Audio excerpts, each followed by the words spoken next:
Good morning, Africa. Good morning, Nigeria. Good morning, Akwa Ibom State. It's a beautiful Tuesday morning, a great day to be alive, and a great day to rise and shine wherever you are. My name is Uyai Aneka, and good morning and thanks for joining us.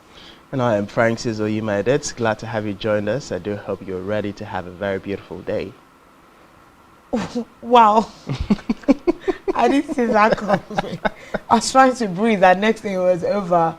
Right, it's a beautiful morning, and I'd always like to encourage you, please be a part of the growing community. Follow, like, share, comment across all our social media platforms. All of that you can find at spectrumtv.ng.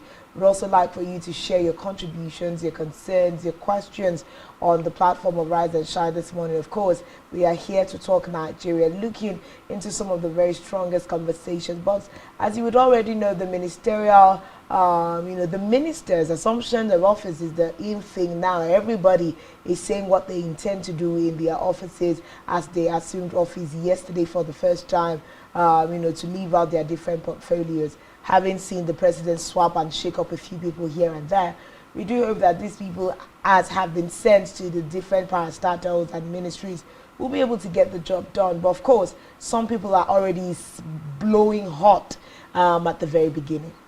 Well, blowing hot is normal as far as politics is concerned. Anybody who is taking over a new position, a new office, would definitely want to interface with, the people who have been there in the system before he's coming on board. So it's natural for the ministers to, interface with the people within their ministries, have conversations, and of course also issue directive as to what their policy, direction is going to be like.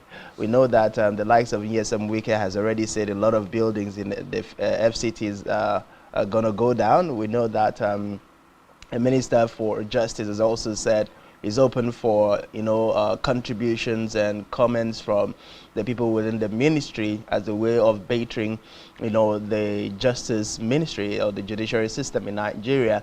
We know that virtually each and every one of them is going to issue a statement, just like we saw the heads of the armed forces of Nigeria, the police, the military, all of them issuing statement when they took over office. But beyond, statement, beyond directive, beyond policy guidelines or direction, beyond telling the people what they hope to achieve, Nigerians would want to see that actually happening. We've had enough of, all of these lofty ideals being preached at the beginning, and then fast forward 4 years down the line, you discover that, it was just the initial charade put forward by these respective politicians. But then all eyes are on the ministers, and of course to see how they're going to fare within the next we'll start with the next 1 year, see how they improve or how they fare in their respective ministries, and then we go down to counting down to the 4 years tenure that each of them have. But then it's an excitement that all Nigerians are just waiting to see how things unfold. Well, let's even start from the very top. I think for now, as expected, Nyesom Wike is the minister who is blowing the hottest. Once he got to the office of the Minister of the Federal Capital Territory, Nyesom Wike just went off almost immediately. As expected, he's quite a loud mouth and very vocal with regards to things. I remember when the portfolios were first of all shared, and we said, Nyesom Wike, as Minister of the Federal Capital, how are the indigents, or more like the indigents of the FCT, going to take it? I remember our guest that day saying the FCT literally may not really belong to a particular set of Nigerians because it is the state capital and should be the hub for everyone. But of course, we already see Nyesom Wike move strongly to step on toes, and he has rightly said, I ain't gonna send nobody, whether you are an ambassador, whether you are a politician. Once your house and your land is on the wrong lane, see the Federal Capital Territory Ministry, retaking and reallocating those lands. But we see already that the federal government may be looking into demolishing about 6,000 buildings and getting into certain slums around the FCT. We also see the fact that many lands will be revoked at this time. The federal government, of course, we are looking at no fewer than 30 illegal settlements and slums and over 6,000 illegal buildings in the federal capital territory, Abuja, as part of measures to restore the nation's capital's master plan. If one thing I know for sure is that the FCT is one city that is really, really big on master plan. I know that the FCT is really big on master plan, and over time, even from the time of El Rufai as the minister of the FCT, there were strong moves to make sure that buildings were done in accordance to the master plan for the FCT. And now, if you look back on Nyesom Wike's precedence as governor of Rivers State, you see the energy that he also brought to, put out some landmark projects in the state. But now moving to the FCT, we are going to begin to hear a lot of uproars, from people living in the city. 6,000 buildings and, certain slums coming out because Nyesom Wike and his team are going to be going in there is a big deal. But of course, no plans to distort the master plan of the FCT. Now, Wike also vowed to flatten all illegal buildings, even if they belonged to a minister or an ambassador. Of course, these are things that Nyesom Wike will say. We will definitely give voice to this video, first of all, and then we'll get right into the conversation. All those people who are distorting the master plan of Abuja, too bad, too bad. If you know you are built where you're not supposed to build, it will go down.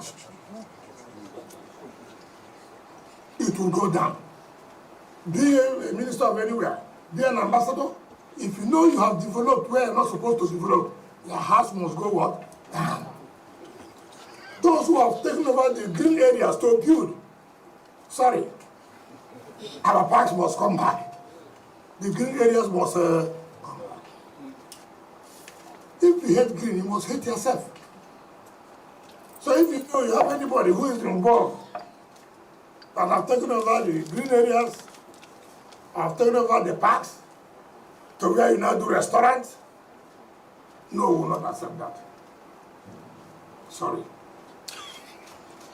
If your father have done that, sorry. If your mother have done that, sorry. There's nothing I can do. If your father has the land, sorry, there is nothing Nyesom Wike can do. He's already bent on getting it right in regards to the master plan. But this is one thing that I would say. Hopefully, Minister Nyesom Wike can get it done. I know that in the FCT, we have lots and lots of estates that are lying fallow without occupants, but people own some of those houses, and accommodation is very expensive in the FCT. If the president had said this ministerial cabinet, let's look at the security, let's look at the economy, let's look at development for the citizens, we would plead at this point that beyond just making sure that there are no houses that are breaching the master plan of the state or eating up the green areas, which ought not to be in the first place. Another thing we would ask for Nyesom Wike to look into are estates lying fallow within the FCT. We're talking estates that have over 100 houses and less than 50 are occupied, because most of them, the rent cannot be afforded by most of the people there. Or like he rightly said, ministers just buy houses, politicians just buy fleets of houses and leave them to lie fallow. These are some of the things that Nyesom Wike should also look into. Go into some of those estates, take those facilities, within the bounds of the constitution, however right it can be done. Allocate it to people who really do need, accommodation at a very affordable price, because these are part of the things we are doing in our country. And most of those houses just stay dilapidated. They stay over the years until they spoil, because one, most of these politicians use them as hideout for, their grievous activities, from hiding cash out to different other things that are being done. So I would also ask that the Ministry of the Federal Capital Territory, Nyesom Wike, at this time would look into that particular aspect with regards to buildings and accommodation in the FCT. Well, for people who have been to the FCT, they would always say one of the biggest problems is accommodation. Definitely. It doesn't mean there are no houses available. It's just the fact that, the cost of renting those houses are very much high for the average Nigerian citizen. Now, we have people, most persons would joke about it on the social media. You're living, in the boot of your car, you're cooking from the boot of your car, and you're claiming you're a big boy in Abuja and all of those things. There are realities that are being felt by Nigerians, but can we get past that? Can we have affordable housing in the FCT and across the different states of the Federation? The answer is yes, but that would only happen when real estate developers, when real estate companies, when the politicians who are the major shareholders of these, real estate firms, get to a point where they understand that housing is one of the basic needs, and that you're not just going to make all the profit that you invested into building the house in just one rent that is being paid, or 1 year rent that's being paid across the board. But of course, beyond that, I love the sound of Wike's voice that, I'm sorry, no matter who you are, no matter who your father is, no matter, what position he occupies, as long as that house, that land is in a position or in an area where it's not supposed to be developed, is going to go down. Now we know that Wike is one person who doesn't just talk. He talks the talk and walks the work. So a lot is going to be expected. A lot of fights might definitely be happening in Abuja in the nearest possible, future, because the politicians themselves are going to rise up to say no. And of course, Wike, as the minister of the FCT, is going to stand his ground on behalf of the government. So we might be seeing a lot of, loggerheads, or a lot of, challenges or opposition coming in from the politicians and the top cadre of the society. But then, do we really need to get Abuja, back to the master plan? The answer, of course, is yes. Most of the security conversations that have been had over time in the FCT has bordered on the fact that the criminals find solace in some of the places that are not supposed to even be as a residential area, these illegal shanties and all of those. So getting to clean up Abuja would help in the security fight. It would boost in the security fight. And that, of course, is something that Minister Wike would be paying a great attention to. Don't forget, just yesterday when they were being sworn in, President Ahmed Bola Tinubu has said the emphasis is on security and the economy. And you cannot get the economy working without getting security fixed. And of course, these two things go side by side. So many within the political space would say it's going to be a battle of the titans. But of course, the biggest of the titans is going to win. The funny thing is that when Wike comes in with this kind of perceived sledgehammer, approach, first of all, people are asking, we do hope that this is no form of vendetta on your part, towards any, persons, whether this is politically motivated or not. But then here's what Wike is saying, this has nothing to do with vendetta. It's just that if your house gets in the way, sorry, we're going to take it out. It's more like it's not a matter of perceived enemy. Whoever's orcs is going to be God in the process of getting this right. Wike is saying is going to be doing that. But of course, already they're saying that 6,000 houses have already been identified as abandoned. So yes, I'm saying that from a very good standpoint of knowledge. There's a lot of abandoned houses in Abuja. Let something be done about it. And, even the pricing and all of that. But maintaining green area is very, very important. But then let's still move on into looking into other ministers and, different revelations and visions that they have brought to the different ministries that they have been sent to at this time. Wike seems to be number one on trending conversations with regards to the ministers because of his approach. But then we have, the likes of Boyega Oyetole, former governor of Osun State, who is himself now is the minister. We've seen them also move and make promises within their different agencies, as they had assumed office yesterday. Well, like I said earlier, the foremost thing that is on the minds of these ministers are to first align with the ministries that are being sent to, allow the ministers or the ministry themselves, the top cadres of the ministry, to understand their policy direction, their policy focus, and what they intend to prioritize. And then, of course, you also expect that, like they have opened up, most of them have openly, thrown the floor open for contributions from the permanent secretaries within the ministries, other top members of the ministries. And of course, this to a large extent would show that these ministers are also willing to feel the pulse of the people they are going to be working with, to understand what those people feel, having been the longest person within those respective ministries, needs to be done if things are going to be gotten right. And it will further push or position them or brand them to be listening ministers. But how long this is going to, continue within the respective ministries is a question that we cannot say for sure. But then, if there is anything that is guaranteed to bring about the much desired changes across the different ministries, is this kinds of conversation. And one would advocate that at this point we see the respective ministers, look into keeping these conversations lines very much open, looking into maybe having it a lot more regular, not just something that Nigerians are saying at the beginning of you taking over office. We need to see these conversations consistently happening, regularly, periodically, happening within the respective ministries. That way, the ministers will be able to feel first-hand information from the people they are working with, who of course also are feeling the pulse of Nigerians. These would to a large extent guide their actions, guide their decisions, guide the policy guidelines that they are going to take. Of course, we see different activities at this time. Let's pick one person. For instance, the Attorney General of the Federation, Lateef Fagbemi, said he's open to suggestions and criticism. He also warned the staff of his ministry that he will not condone any form of indiscipline, breach of protocol, or deliberate delay of files. Now, Fagbemi, of course, was saying this when he also got to the premises of his ministry. Now, he's saying he doesn't expect any director to come to him straight without passing through the appropriate channel, just as he will not encourage junior officers to bypass protocols. So everyone is determining the tone of how they want things to be done. Let's give voice to Fagbemi this morning and hear his take on his assignment.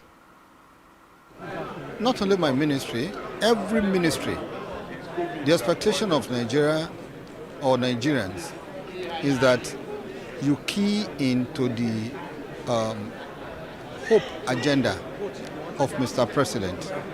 Each ministry has a role to play. Coming to my ministry, we have to ensure that the rule of law,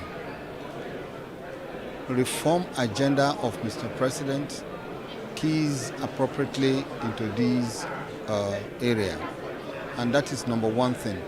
Without rule of law, which simply means follow the rules, follow the regulations, nothing meaningful can be done. It is a veritable platform or foundation upon which development, meaningful development, can be anchored. Well, not only my ministry.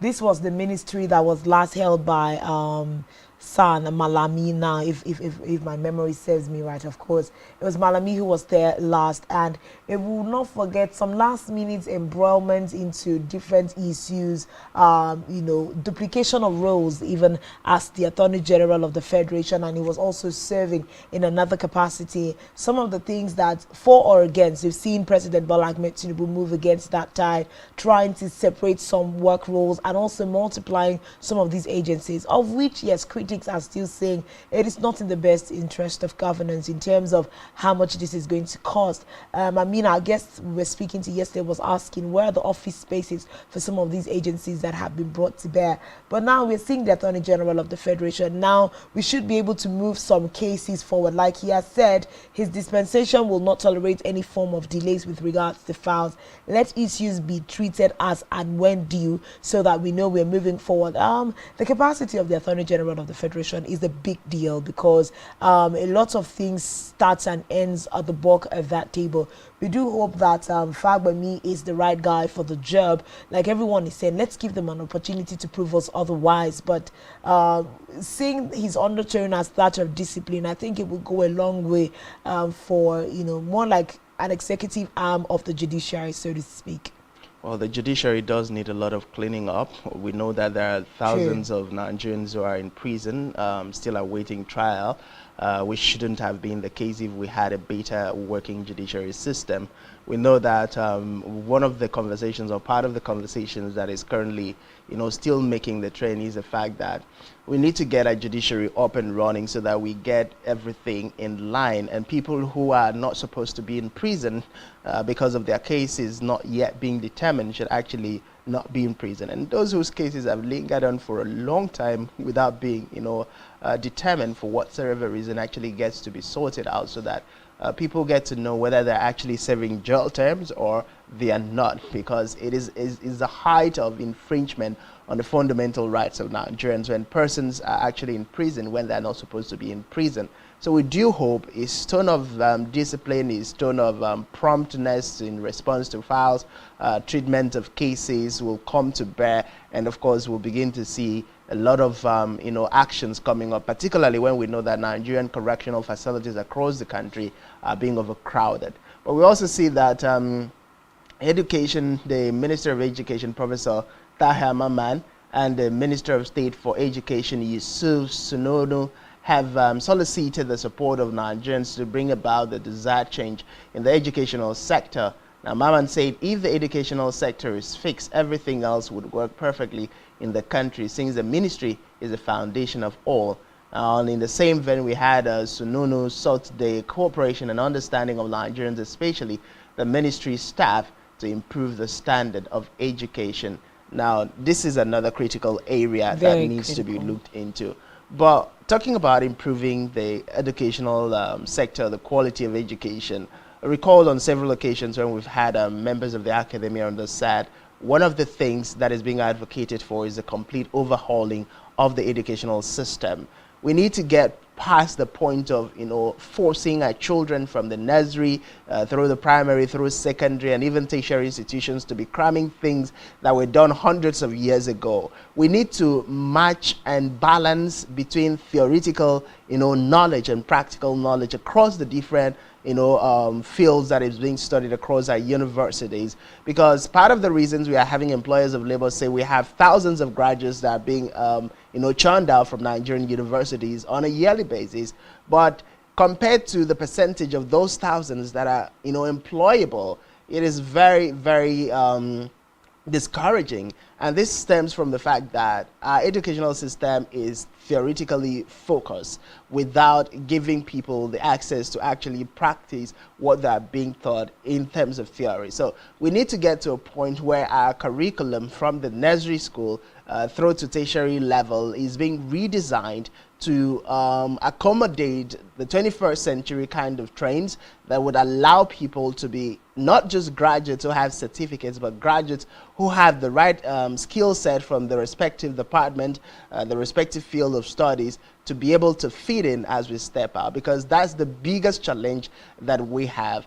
Having these graduates churned out and not having the right skill set is definitely going to continue being a problem if we do not get to do the needful. So if the Minister of Education and Minister for State and Education are actually going to bring about the much desired change, beyond infrastructural development, beyond policy guidelines and direction, we need to see the complete overhauling of the system. We need to see a curriculum that balances theory and practical, a curriculum that provides the right skill set for students across board, because only then can we really say that the Nigerian educational system is ready for a change. Okay, another ministry that is quite controversial is the marine and blue economy. Remember, this more like came on last minute, and the question that is still like, okay, marine and blue economy, what exactly? Not that their activities have not been existent before now. It's been there, activities have been done, but it's more like Adegboyega Oyetola has been sent there to give that particular sector a phase and a direction. More like be able to put the eyes of Nigerians and even the leadership of the Tinubu-led administration into perspective as to what happens, with regards to blue economy and marine, I beg your pardon. So when you're talking blue economy, what exactly are we talking about? Earnings and activities with natural resources that comes from our water bodies, whether we are talking about drillings, whether we're talking about transportation on water bodies, etc., etc. Those are some of the things that Adegboyega Oyetola is going to be saddled with as the minister of,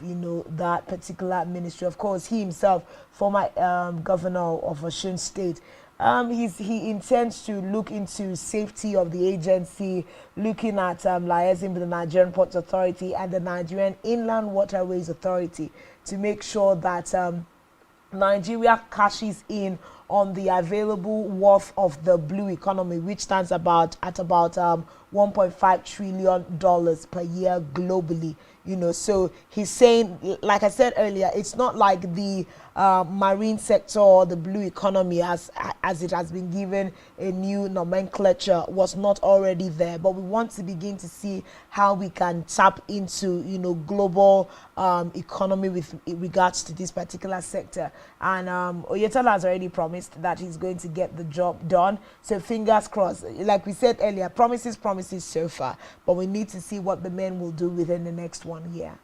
Well, we need to see what the men will do within the next 1 year. And I love the fact that in the midst of all of these, the people seem ready. They seem very passionate and in tune with what they intend to do in the respective ministries. They seem also ready to listen to the inputs of the respective ministries, especially the top cadre. And like I said earlier, when we get these kinds of opportunities being sustained within the respective ministries, then we will be able to see action actually bringing about the much desired result. But one other thing I actually love is the fact that President Ahmed Bola Tinubu has also warned the ministers against ethnic politics within their respective ministries. And this goes back to the conversation that is currently ongoing with the probing of the Federal Character Commission in terms of appointment, in terms of job opportunities, in terms of recruitment within the respective ministries. I know that part of the conversations that Nigerians are asking, particularly when we saw the Southeast agitating for having more slots in terms of ministerial designate, and the conversations that circle around that, was that the more ministers you have, the more slots you get to your, locality and constituents.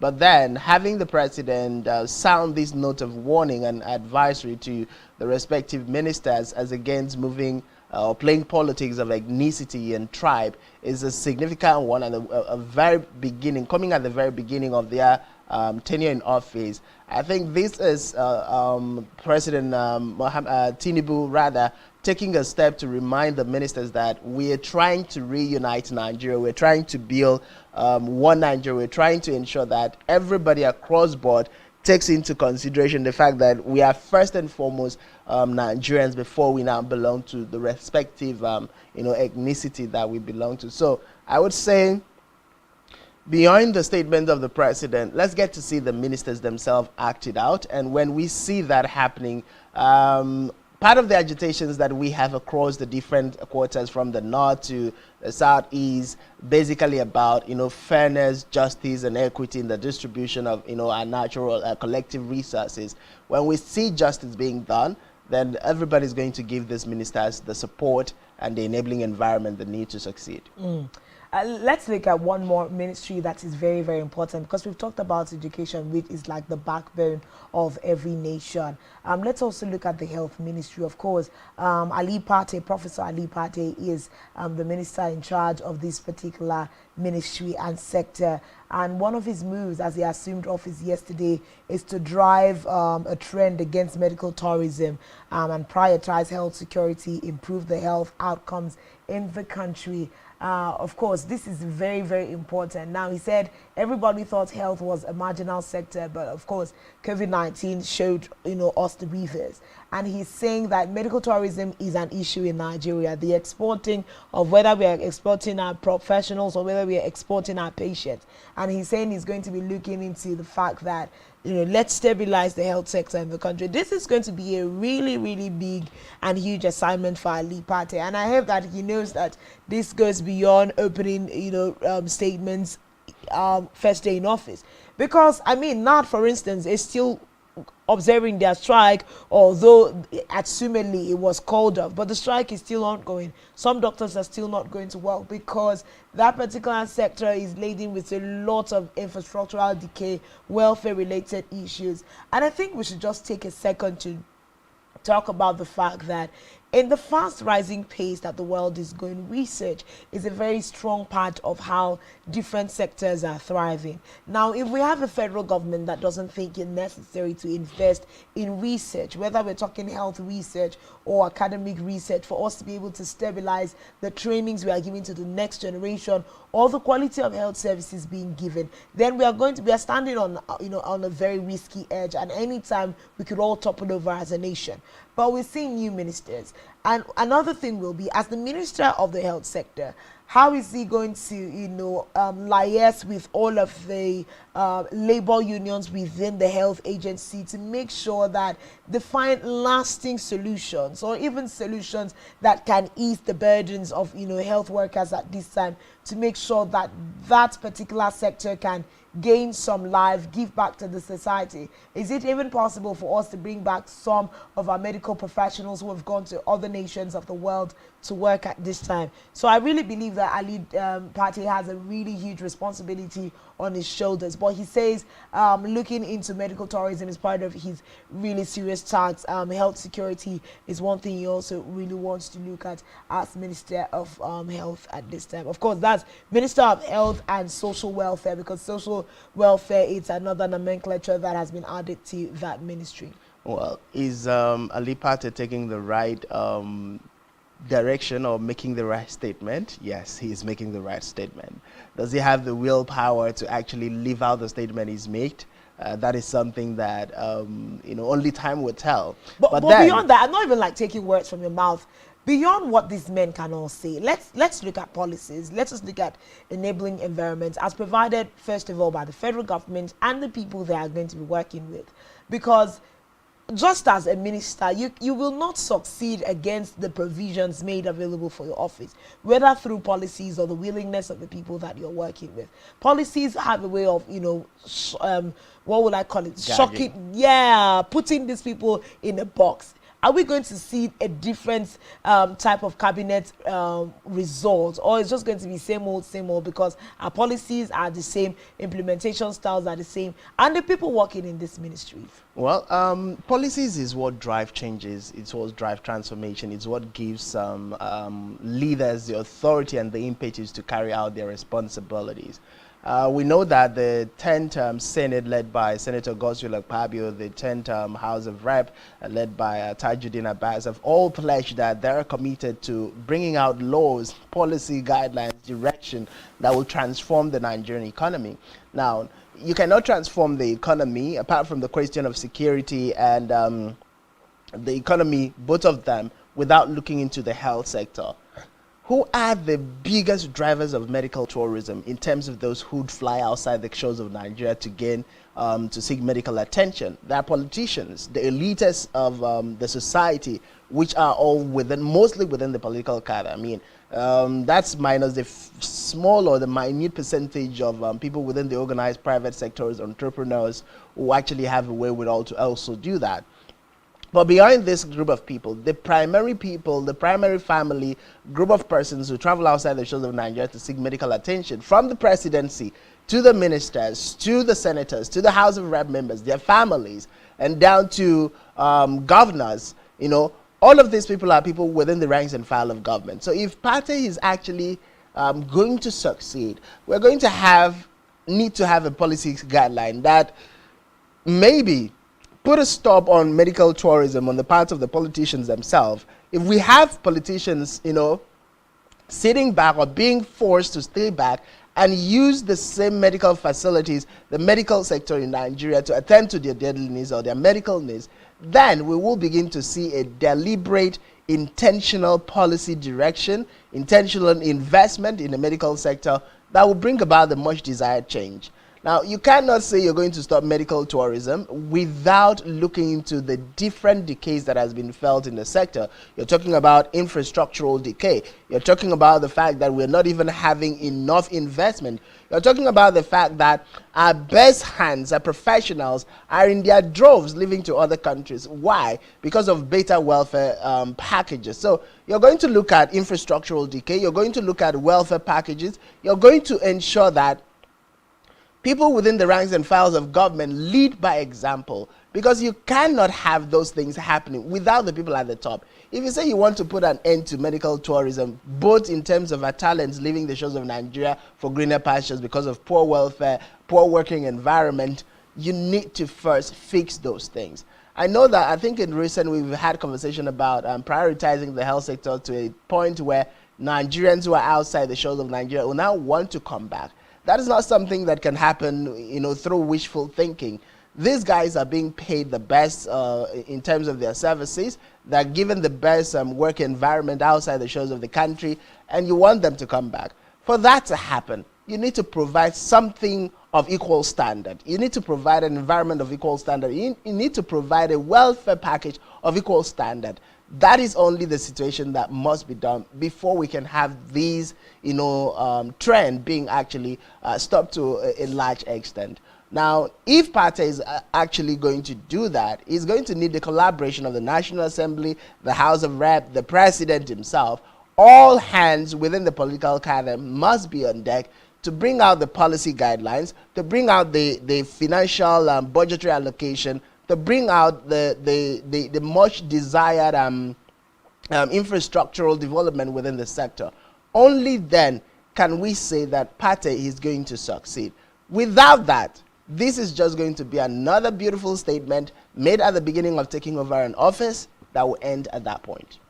Well, those are really thought-provoking, issues that you've raised. But just moving on from the conversation of the ministers and making an introduction into something we are going to address holistically. Remember, it seemed to have been rumored somewhere yesterday, Monday, over the weekend, the fact that there was a suspected merger coming up between the presidential candidate of the People's Democratic Party, Atiku Abubakar, that of the Labour Party, face of the Obedient Movement, Peter Obi, and presidential candidate of the New Nigeria People's Party, Rabiu Kwankwaso. Of course, let's not forget that two of these parties have been in the Election Petition Tribunal questioning the proceedings that brought to bear, President Bola Ahmed Tinubu as the President of the Federal Republic. Of course, they are questioning the legitimacy of that particular election. But on the heel of that, rumor has it, as everyone is awaiting the results of this particular petition, Election Petition Tribunal, it seems to be that some back-end conversations has allegedly been going on between the likes of Atiku, Kwankwaso and Obi. More like there was first of all the meeting with Atiku and Kwankwaso, and eventually they decided to bring Obi along. And what is these alleged conversation, the fact that let's keep watch and see where the result of the election petition is going to head. Is it going to be in favor, just and fair, looking at the fact that the process that brought Bola Ahmed Tinubu was not justifiable and cannot stand the test of election, and all of that. But they're saying with one eye, let's look at what the election petition is going to bring out as a result. On the other hand, if they decide that there's going to be a re-election and a rerun, there are postulations of them coming into a merger so that it is one team against the APC, the ruling APC, and the Tinubu-led administration at this time. These are conversations that have been smoked out here and there as what's happening within this caucus. But having come up as a really strong conversation, we saw the camp of Peter Obi as expected. They like to put forward a persona of defending what their integrity is. And we saw the National Secretary of the Labour Party, Umar Farouk, and Sayo Basi, media aide to the Labour Party flag bearer, come out to deny the knowledge of an ongoing merger arrangement with the presidential candidates of the People's Democratic Party. And if we go down to the conversation, one of the articles I read says half of the rumors you are hearing are not true. And like I always like to say when I defend my my line of discourse or try to think, I like the use of English. When you say half of the things you're hearing are rumors, it means that there is also a certain half that is true. And it's more like there can be investigations into this that will prove the populace rights to a very large extent. Is this even possible? A merger between these three men? Where will it take Nigeria to as a nation in the face of current day political realities? Well, it's a tricky scenario, but as far as office management is concerned, we're always told that there is always a piece of truth in every rumor that is being circulated. So when you hear rumors making the rounds within the office setting, know that there is an atom of truth within it. And the definition of have posits to that fact. But then, a possibility of a merger within these three political parties at this point in time, is it constitutional? Can they gang up in the event that the petition, the presidential petition, election petition tribunal come out and say, okay, let's have a rerun? Can we have Rabiu Kwankwaso, Peter Obi, and Atiku Abubakar match camp for that rerun? The answer is no. I stand corrected. But the legal experts, part of the things I've read last night was that this can only happen in the next 4 years. But as far as this present election is concerned, it's still going to be, in the event that there's a rerun, it's only going to be Peter Obi, Atiku Abubakar, and Ahmed Bola Tinubu that are going to do the rerun. There is not going to be grounds for a merger to now stand against the APC. That merger, should it be in the pipelines for conversation, is only going to be possible after the first 4 years. Then they can merge and then go for the rerun. Now we'll be having those three parties merging up in the next 4 years. But for now, legally, as far as constitution is concerned, as far as the working of our electoral system is concerned, that is not something that the professionals or the legal experts have said is possible. It's not largely feasible. But again, of course, we've seen the All Progressives Congress say that even if they were to come together as a trio, that they are very sure the APC and Bola Ahmed Tinubu will still, win against them if, in the eventuality of such a thing. But of course, news coming says that there is no iota of truth with regards to this. But then again, use of English, half of the things you hear are rumors. What happens to the other half that we are hearing? But that's where we're going to put a pause on some of the conversations we've had so far. Mary Joseph is on standby to bring us the news. But when we return, there's so much more to look into with regards to the events happening in the country. Like we said, the ministers have now been put together. What next? What's the next expectation of the Tinubu-led administration going forward? Stay with us when we return. Rise and Shine continues.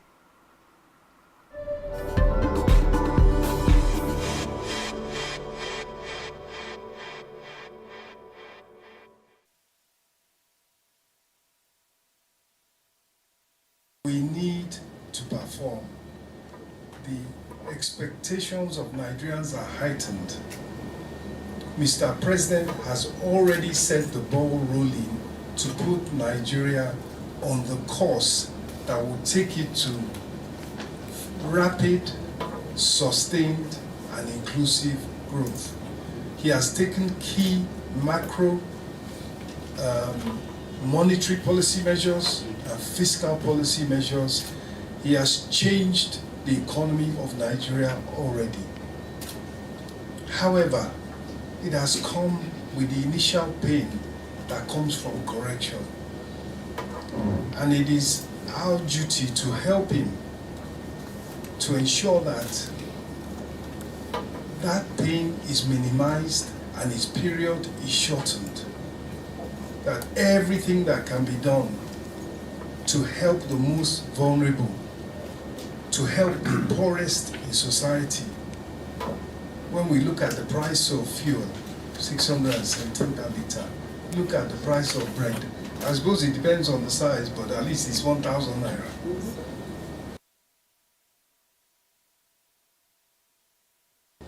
That we have a job to do of making sure that these reforms do not leave people behind. You're all talented, you're good, there's huge talent here and there's huge expectation. I've had interaction, whether it's through the Presidential Transition Council, I've had interaction with finance, with the SGS office, in virtually the whole of the civil service in one way or the other. I've seen the ability to perform. I've seen the digitalization, the automation, and the use of technology. We have Director ICT here. So you can do it, and I think I would just like to say, let us work together as a team to achieve. We know you are not in a stretch man. You might have not been in the Ministry of Finance before, but you have been in the financial sector for a very long time. We have heard about you. we have learned about and we know about and what it can do. And so we are not in doubt that you are here. And I want to tell you that the staff here are very disciplined and very receptive to change and innovation. So we have positioned ourselves to work with you. Experts say that the blue economy is estimated to be worth more than $3 trillion globally. Therefore, given our size as a country and considering the size of our blue economy, we should be a significant player in this sector so as to contribute immensely to the revenue generations of our country and provide jobs for the unemployed. We must come up with practicable ways of ensuring that our inland rivers, lakes, and waterways are well utilized, both in terms of cargo shipment and passenger transportation. And this can be done by embarking on a holistic dredging campaign for most of our strategically important inland waterways so as to make them navigable for the passage of goods and people. Experts say that the blue economy is estimated to be worth more than $3 trillion globally. Therefore, given our size as a country and considering the size of our blue economy, we should be a significant player in this sector so as to contribute immensely to the revenue generations of our country and provide jobs for the unemployed. We must come up with practicable ways of ensuring that our inland rivers, lakes, and waterways are well utilized, both in terms of cargo shipment and passenger transportation. And this can be done by embarking on a holistic dredging campaign for most of our strategically important inland waterways so as to make them navigable for the passage of goods and people. Well, not only my ministry, every ministry, the expectation of Nigeria or Nigerians is that you key into the hope agenda of Mr. President. Each ministry has a role to play. Coming to my ministry, we have to ensure that the rule of law, reform agenda of Mr. President keys appropriately into these area. And that is number one thing.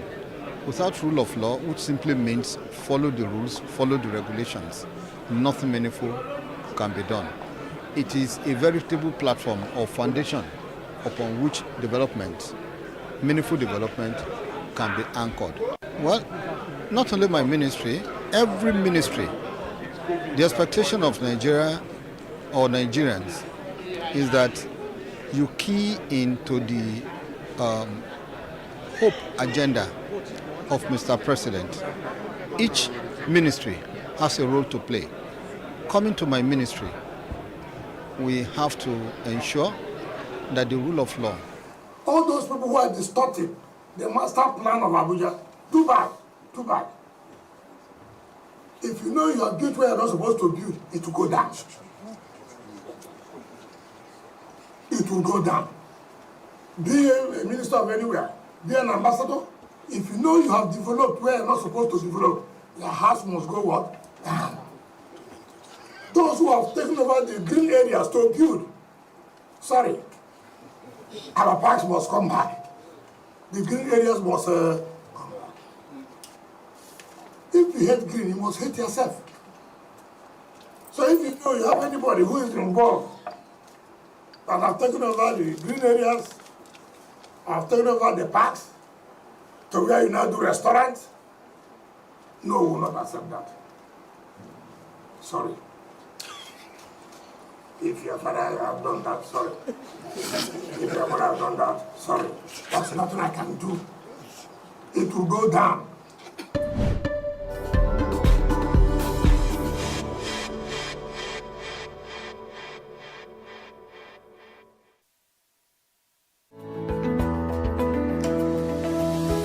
Business exists only to meet the needs of the people, but there's an extra advantage if your product and services are pitched on a platform that gives you the added advantage over your competitors. For your desired return on investment and so much more, advertise on Spectrum Television, on StarTimes DTH Channel 421 and on Free-to-Air with a frequency of 12733. Spectrum Television, broadening your horizon.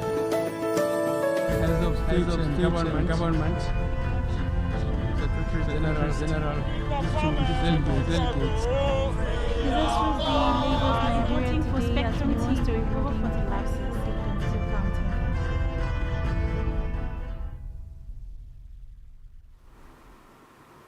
A very good morning to you and welcome to your morning news briefing Spectrum live from Uyo. I am Mary Joseph.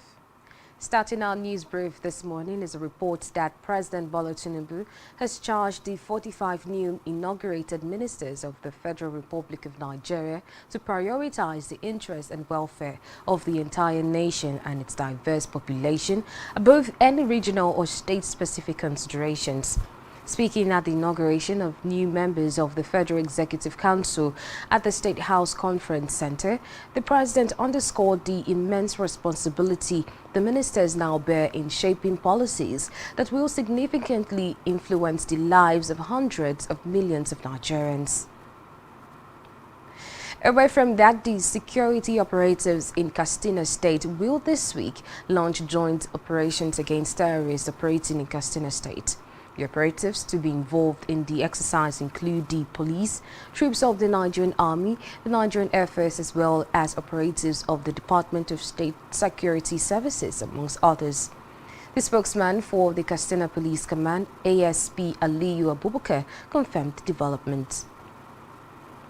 Meanwhile, the Manufacturers Association of Nigeria has lamented that the federal government is placing its 77 trillion naira debt burden on the manufacturers in the country, stressing that its members have been hit with high multiple taxes. In its first quarter manufacturer CEO confidence index on Monday, the quarter one report titled Special Focus MAN at the receiving end of national debt crisis.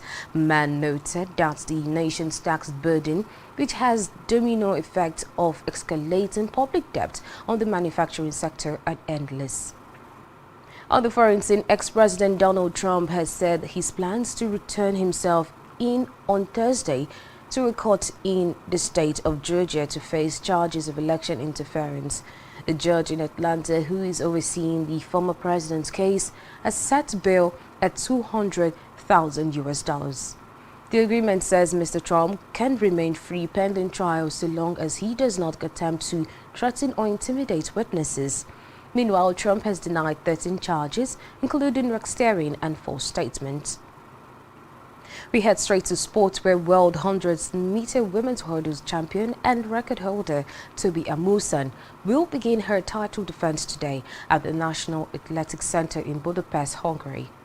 Amusan was cleared to defend her title last Thursday by the Athletics Integrity Unit after an appeal panel found she had not violated anti-doping rules despite missing 3 whereabout tests in 12 months. I have details of this and more in our news at 12. I am Mary Joseph. Let's head back to Rise and Shine where we have Francis and Uyai on standby. Do have a wonderful morning. Heads of state and government, Secretary General, distinguished delegates. Voting for Spectrum TV to recover 45 seats.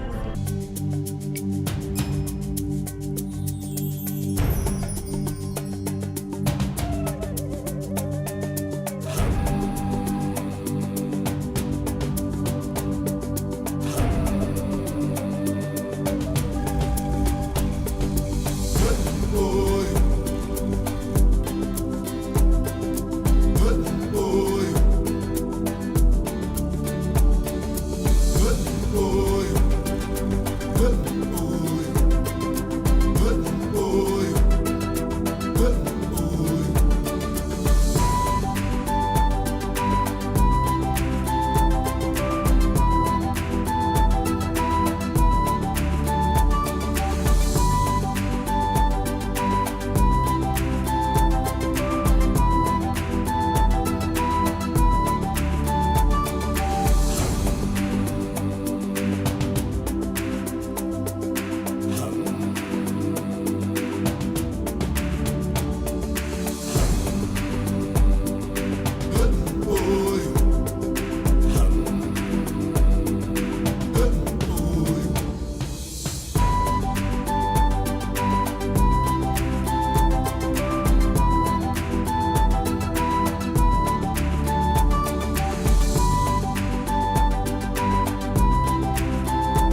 Glad to welcome you back. This is still Rise and Shine, coming to you live from Uyo, the very beautiful city in Akwa Ibom State. And of course, this morning, talking Nigeria, the major line of conversation focuses on the ministers who have taken over their respective ministries and have interfaced with the top cadre of the ministry. Of course, they're all talking tough and making promises of what they intend to achieve in their respective ministry, from the FCT Minister Wike to the Ministry of Education to that of Health. We've all had different comments coming from their respective ministers and what they plan to achieve for Nigeria. While we're hoping, particularly within the medical sector headed by Ali Pate, the different transformation that he has promised to bring to the sector, while we hope that that will bring about the much desired change, and medical tourism and brain drain will be a thing of the past, we do hope that these ministers get past just the few statements or the statements they have made at the resumption of office to actually putting in the much desired work. We also talked about the rumored political merger between the NNPC, Rabiu Kwankwaso, talking about the Labour Party, Peter Obi, and PDP, Atiku Abubakar, in the event of a possible rerun. Of course, legal experts have said within the workings of the constitutions of Nigeria, this can only be possible after the next 4 years, when the elections would be, conducted again. But should the Presidential Election Petition Tribunal decide for a rerun at this point between the PDP, the Labour Party, and the APC, this merger will not come into effect. But of course, it's talking Nigeria, and right about now we will be heading to Delhi Spotlights, where we'll be bringing you newspaper headlines across the national Delhis.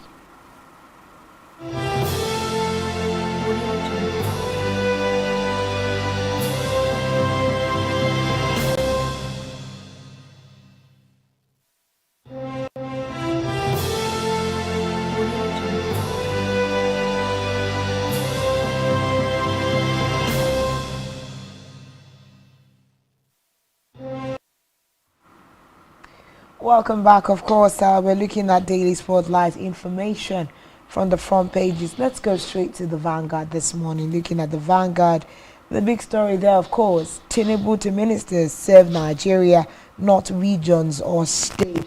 Direct Lalong Onyechiocha to negotiate with organized labor over subsidy removal. Promises to protect Nigerian workers, guarantee their dignity. Ministers begin work, reports at ministries. Your houses will go down if you violate municipal planning laws, Wike tells Abuja residents. AGF Fagbemi warns against delays of files. And we also see here Niger, we are more likely to use force, says ECOWAS, page 9. We also see here Agbakoba task new AGF on criminal justice system. Page 8 is where you can find details of that. 77 trillion naira debt may stall Tinubu's economic plan, says Man. Page 19 is where you can find details of that. We also see here gunmen abduct 8 NYC members on way to camp in Sokoto. Page 6 is where you can find details of that very sad report there.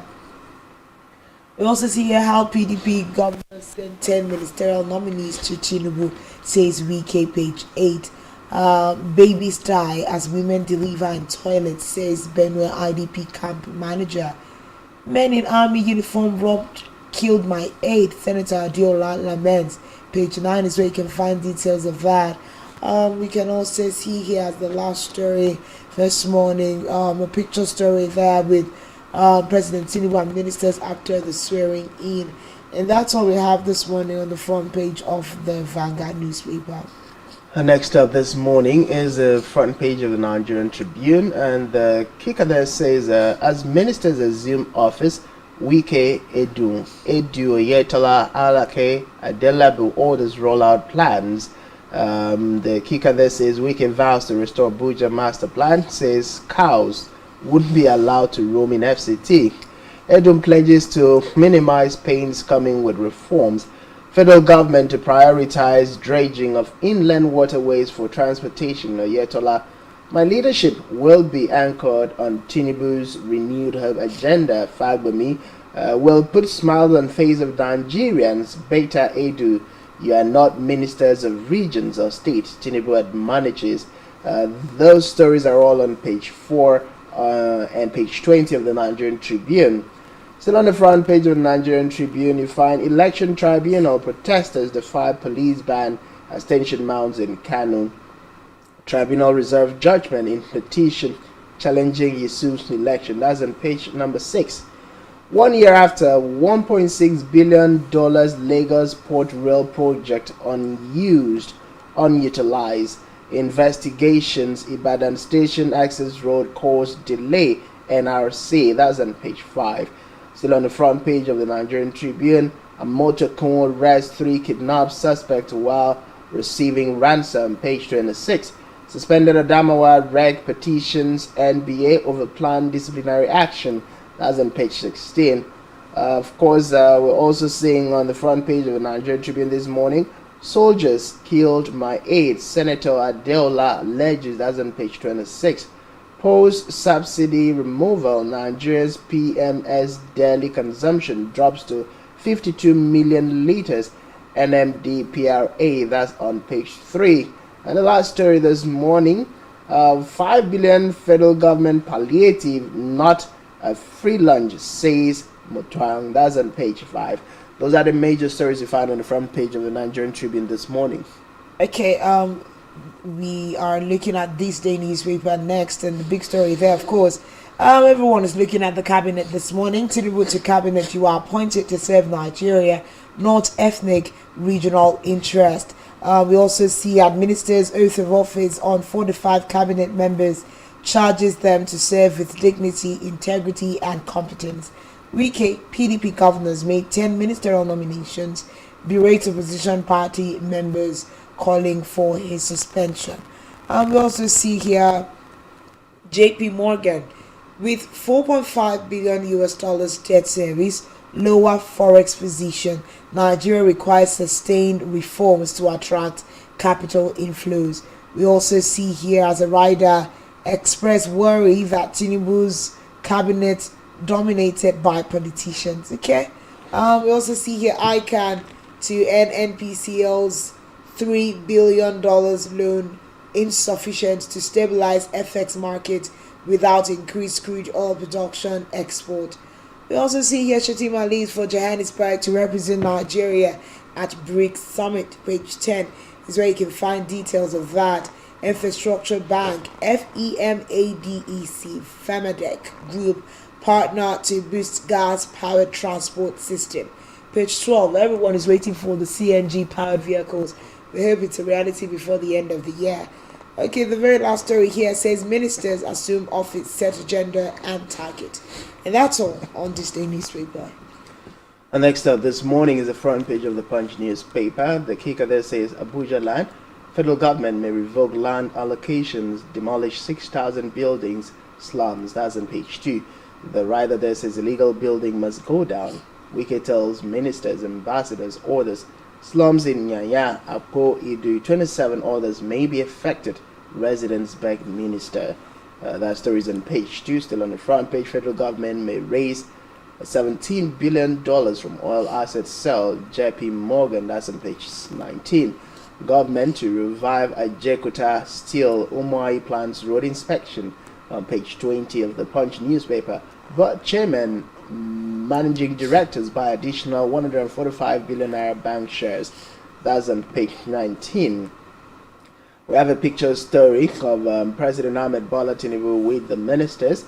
And of course, Tinubu warns ministers against ethnic politics. Appointees unveil agenda. That's on page 7 of the Punch newspaper. Page 4 has Navy arrest 10 oil thieves with over 100 jerry cans. Ondo teenager confesses taking part in over 40 robberies. That's on page 5. I want to reunite with Boko Haram husband, Chibok girl. That's on page 30. Those are the major stories you find on the front page of the Punch newspaper. Moving to my next paper this morning, that will be the Nation newspaper this morning. Okay, let's look at, I beg your pardon, of course, yes, the Nation. The big story there says how we will implement Tinubu's agenda by ministers. of course, the 8-point agenda of the president at this time. We also see cabinet members lay out priority areas. President demands performance, urges restoration of faith in government. Nigeria's net foreign reserves at $3.7 billion, says JP Morgan. What Fagbemi should do as AGF by Lego giants, okay? That's a story you really want to look into. It's on page 21. FIRS steps up plan to prevent tax evasion by firms. Osun staff audits stalled by Assembly's action. Pages 5 and 8 is where you can find details of that story. 5 electrocuted, 4 hospitalized while erecting billboard. Very sad story there on the front page of the Nation newspaper. Of course, our Vice President is in Johannesburg for the BRICS Summit there again. And that's all that we have on the front page of the Nation. Well, those are all the papers we take for today. Something that is really predominant happens to be the ministerial, admonition from President Ahmed Bola Tinubu.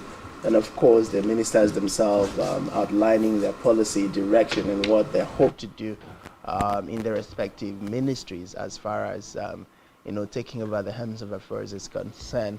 One thing that would possibly bring to mind Nigerians' happiness also happens to be the revamping of the Ajaokuta Steel, which of course has been something that Nigerians have been asking for over time.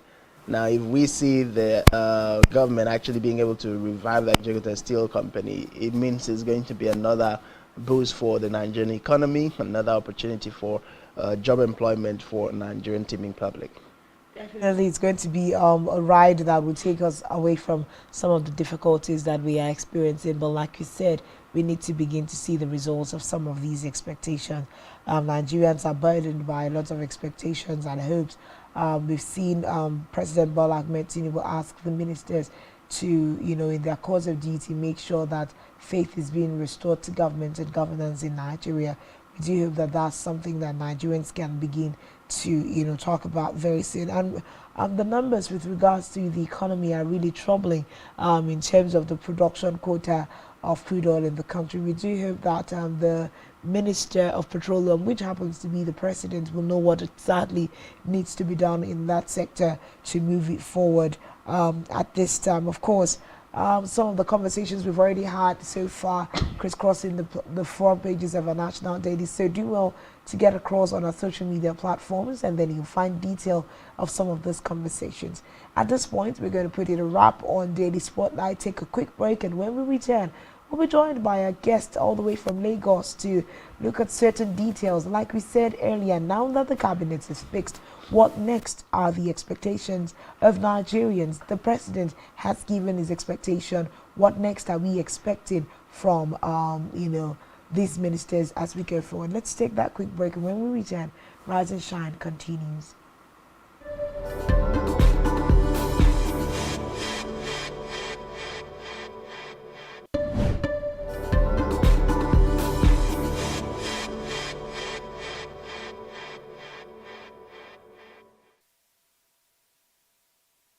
Nigerian police, which is the only one allowed by grossly abused. Our governors have to share police powers with the president as stipulated by the Constitution. We do not have a federal government police force. We have the Nigerian Police Force, which shall be administered, organized, and supervised by the Nigerian Police Force. No, my lord, I want to say something. I want to say something here. Perhaps it might also enlarge the scope of people who should be invited here for examination. My lord, if we cannot find those who literally murdered Abiola, who are those people who could be said to be the beneficiaries of the death of Abiola? Rogers has linked you with some of the killings he did. He never did. He linked you with the attempted murder of Hebrew. He did not. My lord, the matters council is leading the evidence in our matters. Is this an adversary proceeding? It's not, my lord, but we can't be talking about cases which are in court. Is this an adversary proceeding? It's not, my lord. These cases are in court, my lord. I'm just reminding your lordship.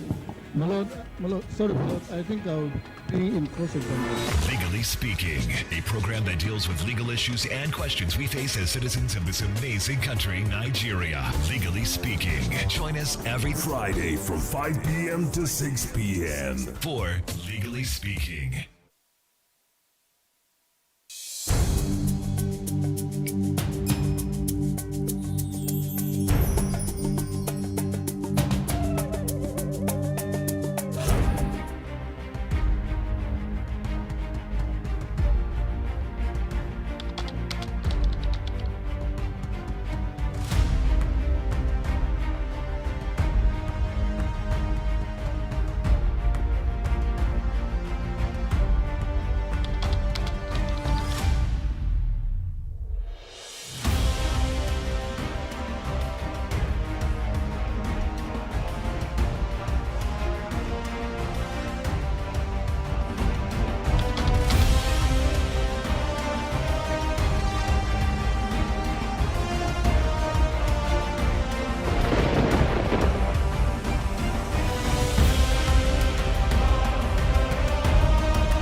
Business exists only to meet the needs of the people, but there's an extra advantage if your product and services are pitched on a platform that gives you the added advantage over your competitors. For your desired return on investment and so much more, advertise on Spectrum Television, on StarTimes DTH Channel 421 and on free-to-air with a frequency of 12733. Spectrum Television, broadening your horizon.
One truth not often told is about the transformation that Africa has undergone in recent decades. Africa is shaping its own destiny and should be referred to as the African opportunity.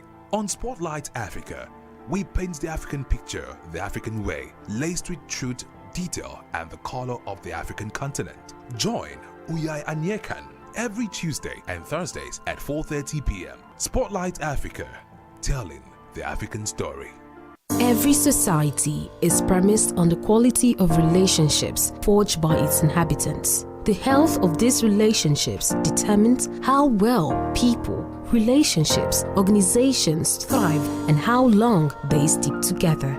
Join Uyai Anyekan on Connect every Wednesday from 6 p.m. to 6:30 p.m. and on Sunday 2:30 to 3 p.m. on channel 421 on Star Times to catch all the conversations, interviews, real stories and how to navigate relationships and family life in the 21st century. Real people, real faces, real stories. Connect live on Spectrum Television.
Allowed by grossly abused. Our governors have to share police powers with the president as stipulated by the Constitution. We do not have a federal government police force. We have the Nigeria Police Force, which shall be administered, organized, and supervised by the Nigerian police. No, my Lord, I want to say something. I want to say something here. Perhaps it might also enlarge the scope of people who should be invited here for examination. My Lord, if we cannot find those who literally murdered Abiola, who are those people who could be said to be the beneficiaries of the death of Abiola? Rogers has linked you with some of the killings he did. He never did. He linked you with the attempted murder of Hebrew. He did not. My Lord, the Matters Council is leading the evidence in our matters. Is this an adversary proceeding? It's not, my Lord, but we can't be talking about cases which are in court. Is this an adversary proceeding? It's not, my Lord. These cases are in court, my Lord. I'm just reminding your Lordship. My Lord, sorry, my Lord, I think I'll be in cross-examination. Legally Speaking, a program that deals with legal issues and questions we face as citizens of this amazing country, Nigeria. Legally Speaking. Join us every Friday from 5 p.m. to 6 p.m. for Legally Speaking.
Welcome back. This is still Rise and Shine, and we are live from Uyo, the capital city of Akwa Ibom State, Nigeria. Of course, Rise and Shine is our breakfast show where we talk about and look into very topical and serious conversations making the rounds in Nigeria. Like you already know, hottest conversation on the front burner this morning are the assumption of office by different ministers, 45 of them across different ministries and sectors of the Federal Republic of Nigeria. The mandate has been shared with 45 men and women. Of course, the president is hoping that they can help him achieve his 8-point agenda. But like we are asking this morning, the cabinet is fixed. What are the expectations cutting across these different ministers, this dispensation? Joining us this morning to have that conversation is Comrade Ayodele Adewale, all the way from Lagos. He is the organizing secretary, APC Lagos State. Of course, has to his feather several other achievements within the political spheres and other areas. Good morning, Comrade. Good morning, and great to have you on the show this morning. Good morning, and thank you for having me. Great. How is the feeling in Lagos State this morning, and having, as you are a strong member of the APC, having constituted the 45-member cabinet at this time, how, are your emotions around these issues this morning?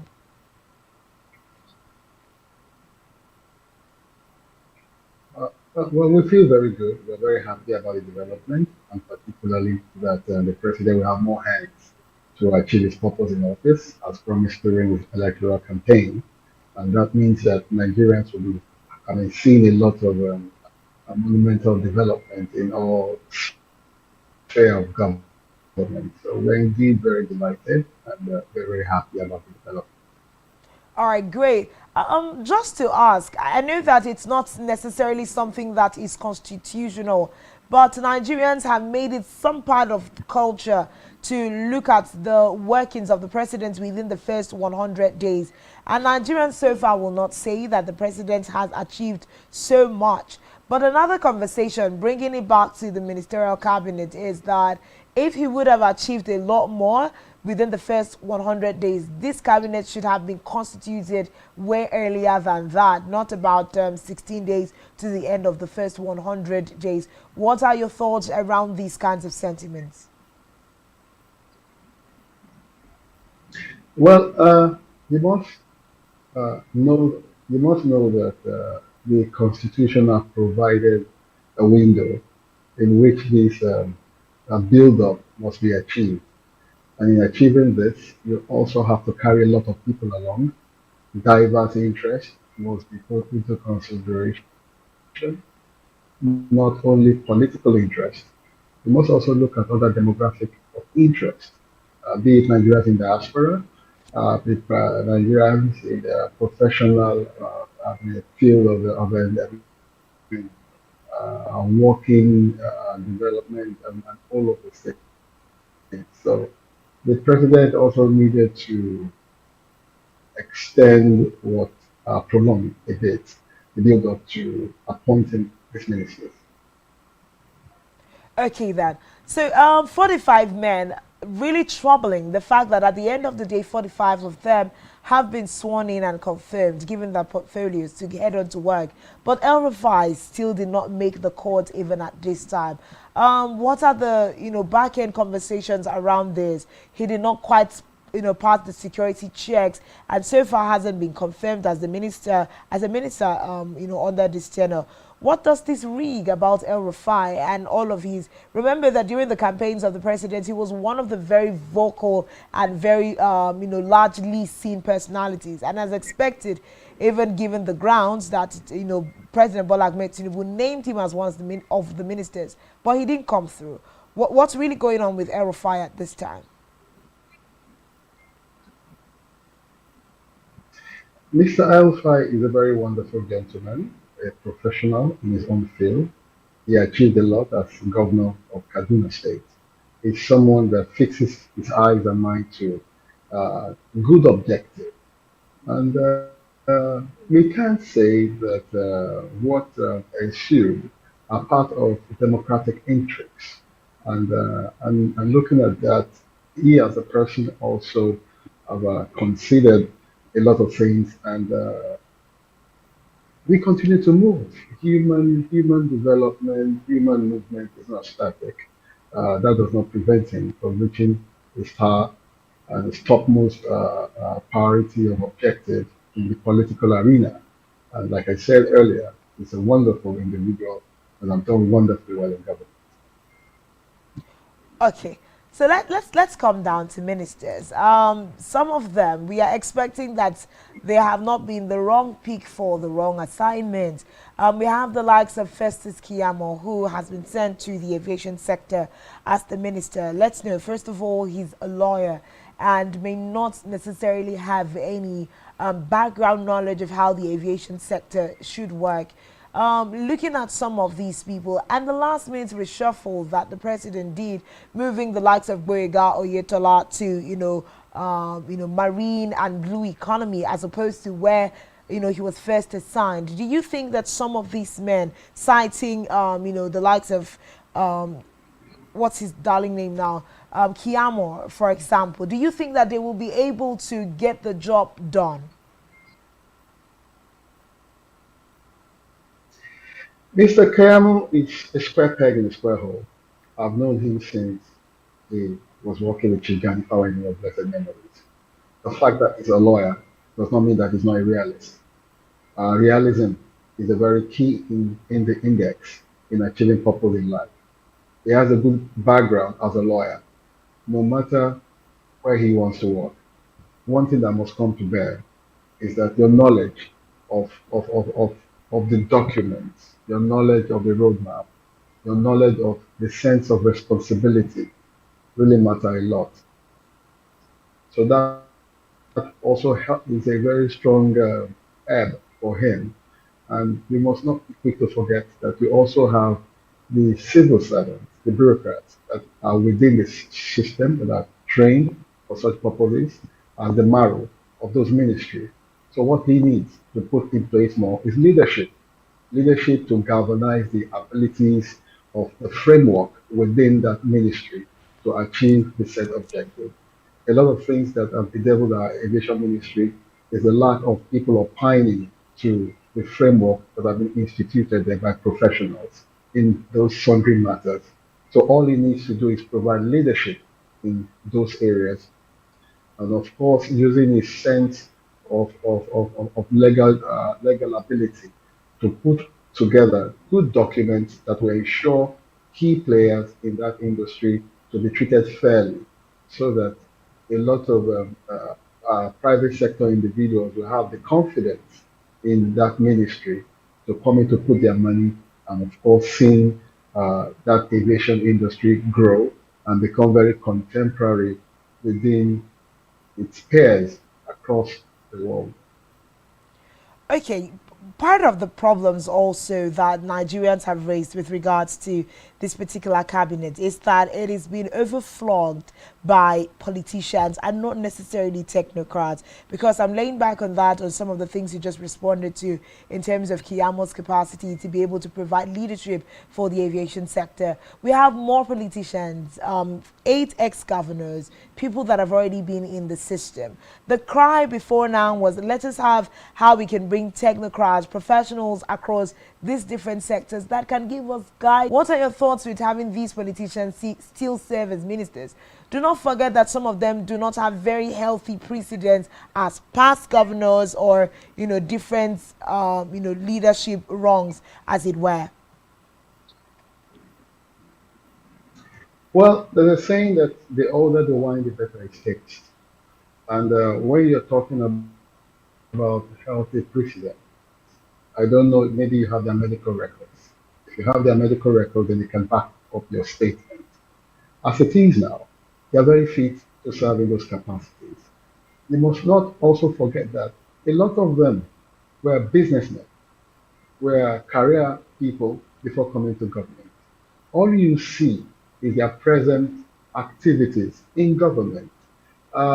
Many professionals are amongst them. If you look at it diligently and cautiously, their background, a lot of them, more than half of them, are professionals in their own regards. And when you talk about professionalism, you must be very clear about your context of professionalism. Able to practice his field of study. Does that not account for that person to be a professional in his field of study? Or how do you particularly gauge professionalism? These have become a discourse within the Nigerian environment. But as opposed to some of these ministries that they are assigned, comrade, as opposed to some of these ministries that they are assigned, yes, they had an education in specific fields and areas, but are they in this specific portfolios? Can you come back again? I lost volume at some point. Okay, so I'm asking. Yes, we're talking about the fact that, you know, some of these men and women have had a training in some fields, but we are saying yes. Of course, education is part of how they get elected into offices, but they did not have the trainings in these particular areas where they have been assigned portfolios to see as Minister of Education. He didn't know anything about the sector and, you know, what exactly he was supposed to do there. And Nigerians will say clearly we saw the effect of that lack of knowledge in how the education sector fared under his dispensation.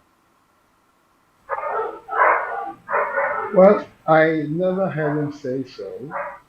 I would have wanted you to play a tape so that I can hear it very clearly. Secondly, is that the President Tinubu has been very cautious to look at the backgrounds of these individuals, look at their level of team play, and see how system can be effectively utilized. I can assure you that if you look at all of them carefully well, regardless of what accounts that you might have gotten, then yes, people's two sectors and look into them this morning. I'll start with the health sector as led by Ali Pate, and he has said one of the things he's going to be looking into is to make sure that health tourism is actually cut down in the country, and also looking at health security. If you piggyback on information, the president has said the focus for the CAB things he wants them to work together as a team to achieve. But we know that the health sector has been laden with a lot of issues. NARD is currently on strike, and we have a new man at the helms of affairs looking at the debilitating factors in this area. Do you think that Ali Pate would be able to work against the tide, work in these sectors that, you know, factor in some of the failures? When we say, you know, we are going to cut out health tourism and improve on infrastructure, will we be able to achieve this within the 4-year term of working with these ministers? Oh, yes, a lot of gains will be made within the 4 years. First and foremost is to review the policies and the blueprint within that sector. Professor Pate is someone that has worked rigorously in that sector. And one of his strengths is primary health care. You must understand that when you get primary health care very, very well, secondary, tertiary health care will not have a lot of pressure on it. I've been local government chairman. I know what we did in primary health care in my local government, in Amowo Ogofi. And that freed the system at the secondary and tertiary. So Professor Pate, being someone with great strength in that area, would effectively improve the health network that we have in this country. And part of his strength also is to have worked with so many United Nations organizations and multi-corporations with the NMA. He knows the pain, he shares those pains also. So those are part of reviews that he's going to be bringing to the table to making sure that our health sector is very effective. Infrastructure. Good enough, we have President Bola Ahmed Tinubu there. When he came in 1999, the infrastructure of the health sector in Lagos State was in near doldrum. He was able to effectively bring in better infrastructure, the Lagos infrastructure. As it is now, with him in place, he will be able to unbundle a lot of these stagnating attributes that have coerced the infrastructure, and with the suspension or removal of subsidy, more monies will be able to be deployed to state and local government. The president believes that you are allowed through federalism to take place. not just the central government making all the provision. You strengthen the state governments, you strengthen the local government for universal, effective delivery of sundry matters. So you're going to see a lot of transformation in all those areas. So I advise people, and of course, a very good platform like yours, to look more into what the state government and particularly what local government use the funds that have been plowed into their system. More funds have gone into local government now. More funds have also gone into the state government. So everybody must keep watch to making sure that the budgetary provision of these levels of government is strictly followed to the benefit of all Nigerians. Very insightful there, comrade. A big thank you for putting that out there. Would also say, with regards to the question on technocrats and professionals in the sphere, Ali Pate is a professional in that particular area. Like you've greatly pointed out, his precedence is large. Now, when we look at him, not necessarily being a politician, are you sure that as opposed to the political bottlenecks that we have in our system, when you have like a right man for the right job, in the case of Ali Pate now, do you think he's going to be able to overcome the political bottlenecks that will necessarily arise in the course of him trying to disseminate his duties within that sector?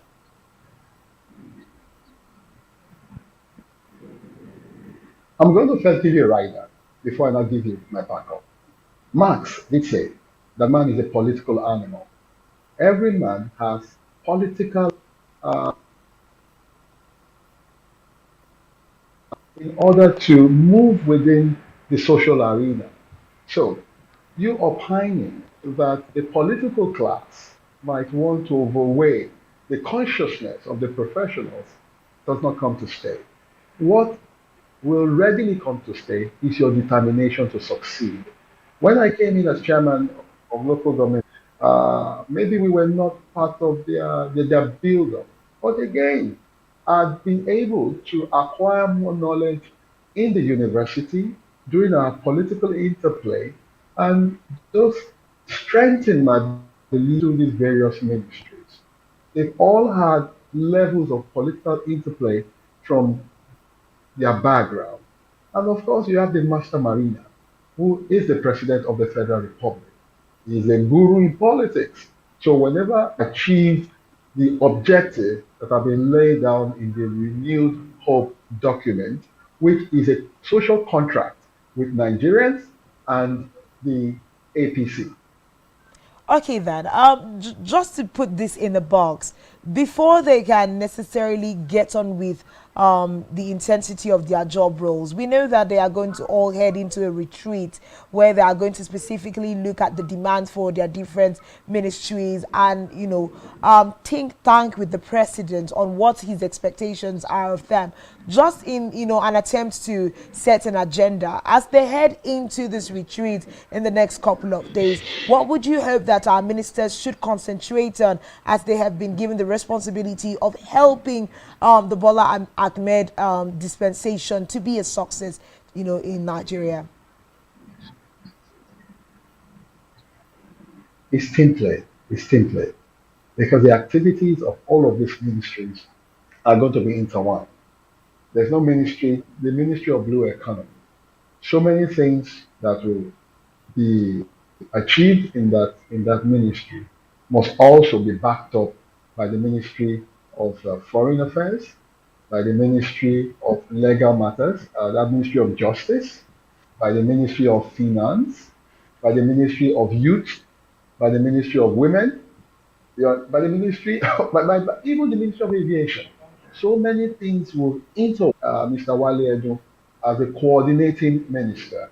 So automatically means that the Ministry of Finance and coordination of the economy become an octopus ministry that will hinge on this several ministry in order to make all of them align together to achieve their sundry objectives. Okay, so just to move away from the conversations around ministers, we know that the Election Petition Tribunal is still ongoing. Fingers are crossed all over the country. Last week there was a hashtag that was trending, all eyes on the judiciary, hoping and waiting to see what the results would be.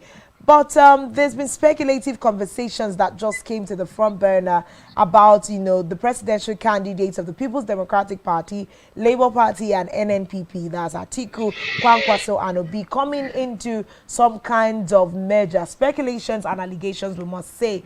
But I want to ask you, as an APC stalwart, what do you think that this will mean for the country? Is it even possible in the first place to have a merger between these three? In the discussion around the ongoing legal matters right now, because people are allowed to make. My concentration is on the Bola Ahmed Tinubu presidency and how he's going to succeed. My concentration is on the APC, on how we're going to help the administration deepen the popularity and explaining the programs of the administration to various corners within the Nigerian state. That is where my concentration will be.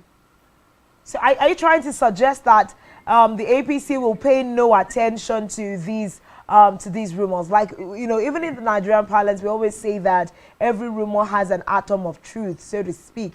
Are you saying that the APC is just going to sideline these rumors and not even try to tinker it just a little bit? As a social being and political being, we will not take anything for granted. Whatever that happens within the Nigerian state will also be carefully observed. But again, it will not remove our attention from our objective, which is embedded in the Renewed Hope document. With their capacities, can develop to whatever extreme, good extreme, that they want.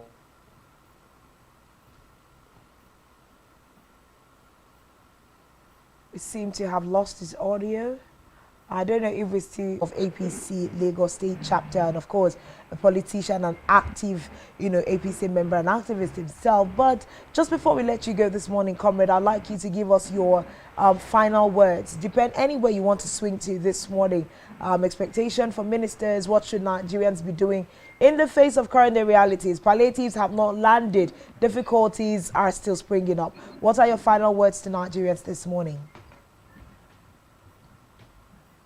My final words will be to commend platforms like yours. You are in your doings to making sure that all Nigerians get the true account of what is happening. And Nigerians also must be ready to ask questions where questions is needed to be answered. We all must also play our part. The fact that the administration is there does not mean that they have the concept of knowing it all. So Nigerians can also drop their own security in any part of the country. It means that some citizens or some people from somewhere are actually creating this problem. So we must be very vigilant within our communities to also give timely information to security operatives so that we can all work collectively together. We must not also take advantage of the system because of the fact that some part of the economy is still being worked on. Some people readily take advantage to take out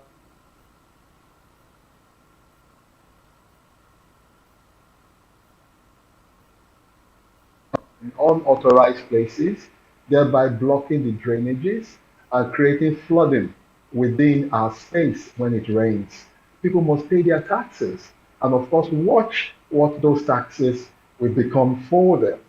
People must move out within their comfort, their capacities for good economic endowment. Really strong words this morning. Thank you so much, Comrade Ayodele Adewale. It's one of the strongest things in your wrap-up words this morning is the fact that Nigerians also should not take advantage of the system so that we can collectively live in peace in our country. A big thank you to you, Comrade, for coming on the show. The agenda, the system, the government must be accountable and must be transparent. But we thank you so much for coming on the show this morning. And that's the much we can take this morning on Rise and Shine, looking at serious issues happening. Comrade is having a part of Rise and Shine this morning. Until tomorrow, when we bring you more conversations around the country. My name remains Uyai Anyeka. Do enjoy the rest of your day. God bless you.